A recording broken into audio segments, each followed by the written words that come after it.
Почему игра так похожа на Рим 2?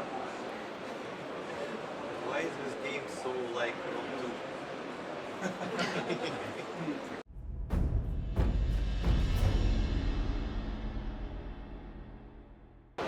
So this is how the map looks at the start of Turn Horizon.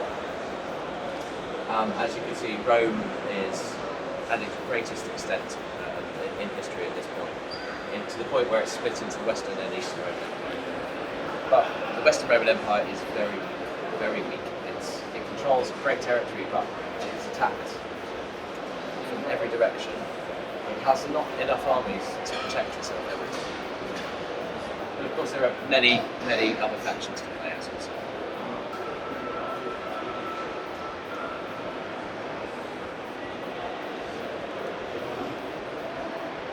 Now we made some visual changes to our campaign map technology. The first is very simple. You can take the camera much higher than ever before. We also changed some of the graphical technologies to improve the details in the campaign map. So the details are very much sharper. We're working with a mature code base, so basically all of the work that we're basically carrying out on the engine is optimizations as well as improvements. So the new terrain system that we have, the improvements that we've made, have actually saved us masses of memory at a greater visual fidelity. So create a greater distinction between the environments, the lighting and the foliage, the trees on the map, to create more atmosphere in different areas, in different locations. You see here in England it's very cloudy and rainy. So we return the family tree to type of this. This is where we manage our political careers of all our characters, our family, and all the other characters in our empire. And this is where we conduct politics, so our characters can shape the world around them better. But we also have some new options. We can give roles to our characters. We can give jobs to our characters. So here we can take a character and we can make him the governor of the province of campaign. And all the skills in his skill tree he's built up through his political career, he will apply those skills to that province and improve the fortunes of that province. This guy here is now the boss of England, so this province in England, right? And this now means that he can issue edicts, like the policies, the new laws, benefit the province, but also he'll appear as a general in the battle. If somebody attacks the city, he will be the general commanding the garrison forces. Everywhere throughout the game, we're looking to improve the user interface. We're looking to make the user interface more intelligent and more useful to the player, so it presents the best information that they need at that time. Here, for example, our characters now have skill trees, which we changed from Rome 2. We had a sort of card system. Now we have 4 trees, which makes it easier to compare the different skills that are available at the time, so you can plan your character progression much better.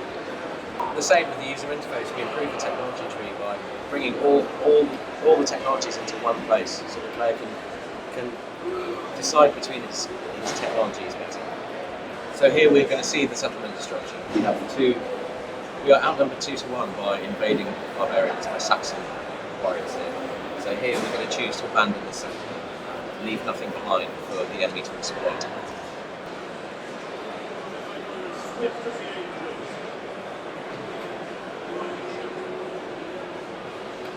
Abandon.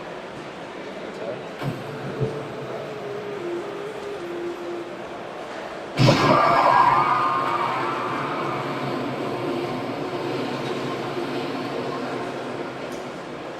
Now the settlement is destroyed, but alongside, obviously we destroyed the settlement here, so they have nothing. They have no city power to get, so they can't get the recruitment and the income and all those things here. And of course we don't have that anymore either, but it's a benefit to us because they would have taken it anyway.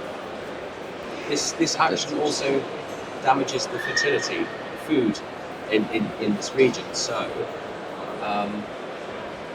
if another army comes in to create a settlement, we have to build up over time to get the fertility back.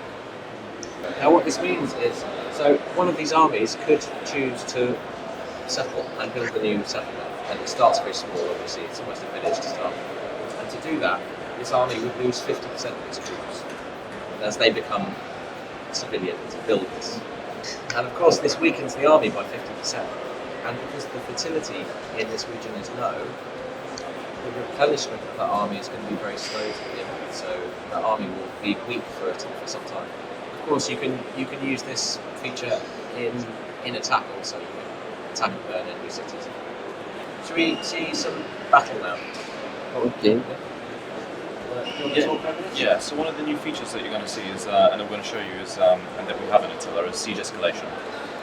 Essentially on fire, there are no longer civilians on the battlefield because in the first, if you attack straight away, there are civilians running around doing their thing, maybe attacking or running away from you. So it's a stage of destruction that you can basically experience there. So this is Londinium. It's a Western Roman settlement. So you can see the architecture is almost medieval in its style. There's a lot of varying period architecture. It's a mix of old Roman together with barbarian European architecture. You can see signs of religion and Christianity in the churches. But the city is already, it's been under siege for a long time. You can see the towers, the fires burning. Fire is a new feature. It spreads, it burns and destroys buildings over time. And as the city burns, the defender morale is affected. The more of the city that's destroyed, the more the morale of the defender is affected. Melee attack and defense are debuffed by that destruction. And that destruction carries on to the campaign. So the more of the city is destroyed, the more of the destroyed on the campaign map.